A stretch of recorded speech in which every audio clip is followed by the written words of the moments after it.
Hello, welcome to Roadrunner Predictions. Today we're going to talk some XFL. We're on a Sunday, February 16th. First game's at 3 p.m. Eastern. Dallas Renegades will take on the LA Wildcats. And the second game, Sunday, the February 16th as well, 6 p.m. Eastern Time. Let's go ahead and touch base with this Dallas Renegades versus the LA Wildcats. I think, in my opinion, the LA Wildcats will come up with this win. Yes, I said it, even the win. The over-under's at 46.5. I don't know where all this hype is coming from with Dallas Renegades. Maybe we'll see it here. Maybe I'll be wrong like I was on the previous games. But I just think this Wildcat team has a better formation, a better offense, and even a better defense. Philip Nelson for Dallas Renegades did have 33 out of 42 for a 79% completion rate. That's the best in the XFL. So maybe that's where that's coming from. So Philip Nelson obviously has proven 33 out of 42. That's incredible. I mean, I know it's only out of one game, but they had to play the Seattle Battlehawks. They were favored by 9.5, and they ended up only winning, as you can see, losing 9-15. So that's a huge difference. 9.5 plus the 6, that's 15.5 points away from the cover line. I really thought Dallas Vipers were going to come out and give something. I thought Dallas Guardians defense was going to do something against one of the second best offense in the league. I thought DC Defenders. I was wrong. So you can't fully take my word on it, but I did like the under in the New York Guardians DC Defenders game. Tampa Bay Vipers Sea Dragons, that was probably the second best game chance to go over. Dallas Renegades Wildcat game, I assume will probably most likely be under the under. It's at 46.5.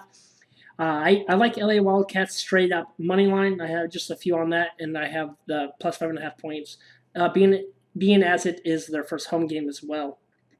Wildcats, this Kenneth Spruce combo was too good. You have a big, tall receiver who can get in the inside and the outside, and that played to be pretty good. And go for the kick. For field goals, they're not afraid to take field goals, and that's when Novak comes in handy, and he proved to be just so stout. So between the two, Dallas Renegades also had Yaka field goals, which were pretty good, and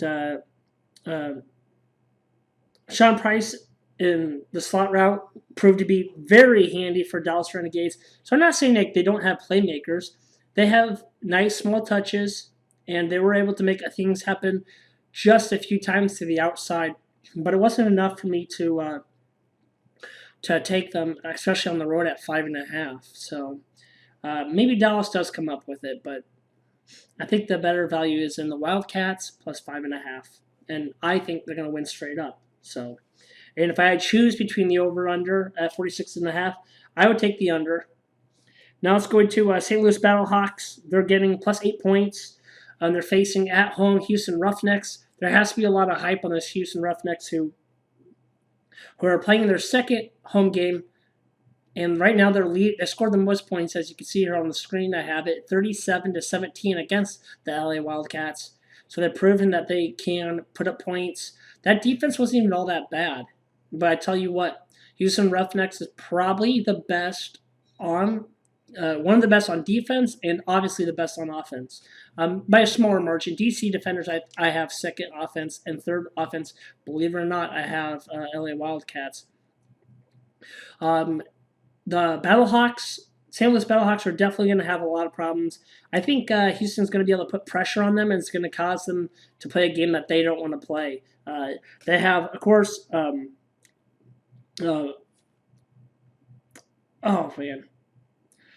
Brandon Riley is a good receiver, but he only got 3 touches. He's a big boy. He can play football. They had an overhead snap, a direct snap way over the head. They had, what else did they have that was just really, they punt the ball to the 1-yard line, and the guy jumps on top of it to recover it because he thought the ball literally bounced between the legs of the Dallas Renegades football player, and I don't know, I think he thought he touched it. So Pat McAfee was giving him a lot of crap. Whoa, why would you touch that? No, I think he thought it touched the player, and that's why he went for it and ended up giving him decent field position. I mean, way better than the 1 yard line. I think this Battlehawks team is going to have more mistakes. Personnel is going to be able to make a couple good catches and get them a couple of yards, but I just can't see where they're going to come out with everything. Alonzo Russell can attack the outside. He made a beautiful catch over the shoulders and on the sideline to get his feet in with 2 defenders, and that was probably one of the better catches and better throws I've seen in this league. Jordan Tamu is pretty legit. He has went 20 for 27 with 74%. He's on the Battlehawks, but I just think the game's going to be too small. They're going to have to take chances they don't want to take that pressure. I think that's why Houston Roughnecks cover the 8 points. This game has the best chance of going to the over-under just because of the Houston Roughnecks, but I don't know if I'd take that because you got to understand the St. Louis Battlehawks. I don't know if they're going to show up. I don't know if they're going to.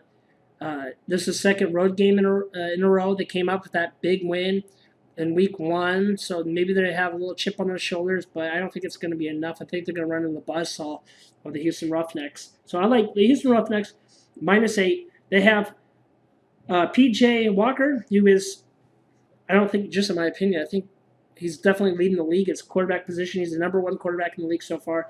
272 yards, 4 TDs, 1 interception.